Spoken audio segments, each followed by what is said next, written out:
Welcome back to the Coach Broughton Weekly Podcast. I'm Nick Strong alongside Coach Broughton of the Lady Tigers basketball team. Coming into you 2010-2011, Coach. Let's get right into it. The non-conference basketball season is going to be a stretch for these Lady Tigers. What's on the plate? Wow, You took a we deep breath before you did that. yeah, because we have actually 4 to 5 teams, if I'm not mistaken, on our non-conference schedule that have all played in NCAA tournament hmm and exceeded a round or two. So, and of course, with Baylor getting to the Final Four, more importantly, it's a tough schedule. I do know that there are other Division I programs that would not play this, that didn't have the nerves to play Right. this very same schedule, but it gives us a good balance. And what I'm saying is because every conference is different. The biggest difference is the conference that you're in, you're typically going to recruit pretty much the same. I know that, of course, and this is probably in a great analogy, but LSU and Baylor, those are two different conferences. They're going to pretty much recruit pretty much the same way. They're athletic, they're hmm more physical, hmm they're bigger, hmm kids that hmm can score, hmm higher IQs and things like that.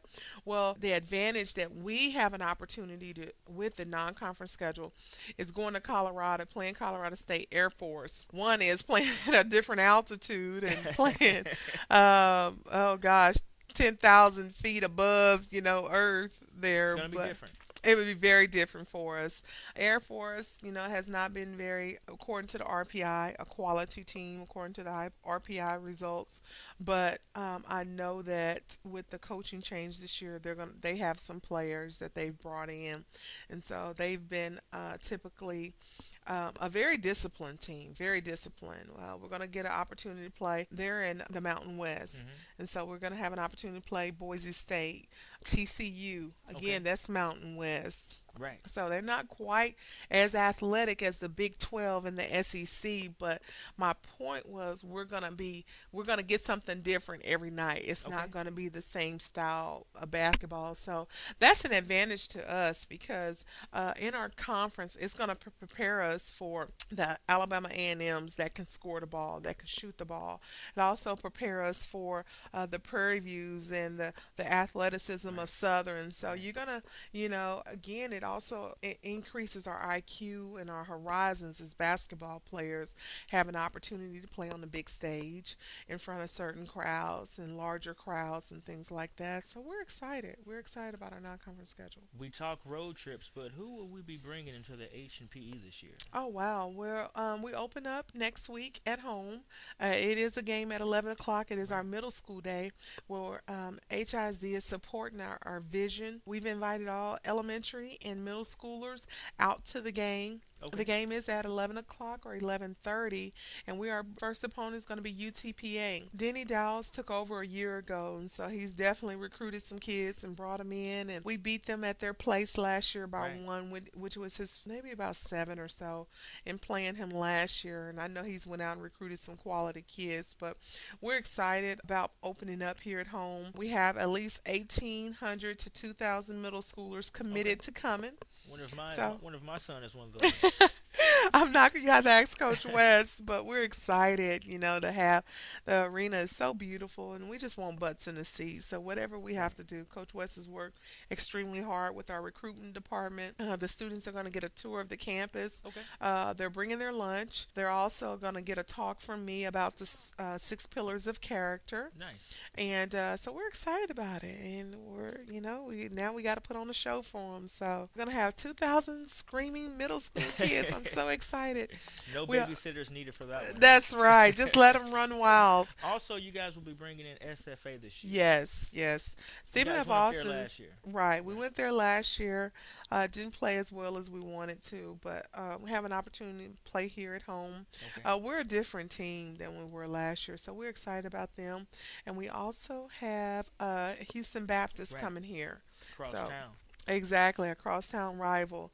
We didn't play well at their place, and so we're really excited about That bringing was them the back year here. before last. Exactly, Right. Yeah, so we did tweak some things and tightening up the nuts and bolts, and so this is going to be an exciting season for us. Let's move into 2011 because that's when the SWAC season starts. We'll be seeing Alcorn Yes, and that Southern swing. Southern. That's a big swing. It Tuesday, Thursday. is. It's a tough one too. I recall 2 years ago when we made that swing. We were just coming off a win of UTA non-conference at Tulsa and beat UTA, who had just came back from the NCAA's. And I'm just thinking we're ready, and we just go there and just lay an egg at Southern. So, but it taught us a lot, in the preparation of getting ready for conference. And so, if I recall correctly, we will go directly to Southern Right. and go right there. But it's all about a mindset. Well, who are some of the other teams that we'll be looking out for? I mean, of course, we'll be looking out for all other 9 teams, but what's the rankings of the SWAC this year, actually? Currently, the preseason picks were Southern was picked to finish first. Prairie View is picked to finish second. Alabama A&M is picked to finish third. Grambling State fourth. Who picks these? I You mean, know, do they know that, like I said before, Coach, you're undefeated with only 6 players on the squad? That's what Sandy Pugh said. Sandy's picked first by right, winning All right. the SWAC tournament and winning conference. And she was Okay. like, she said, she's, openly said that, who picked these rankings? Because y'all don't understand. Texas Southern is That's coming, right. is, That's is right. going to be on the scene. They will finish top three, guys. So I appreciate the props from Sandy, but, I think it gets down to that's where we as the conference we gotta not just settle for where you finished at. You gotta really analyze those that have recruited, who they brought in, and things like that. And that's the way it should be done. But according to for what I get is the sports information directors and the coaches, and it looks like year and going into my third year, they are picking you on where you finished at last year. Okay. And so Well, we'll take one last break, and when we return, we'll finish up here with the Coach Broughton Weekly Podcast.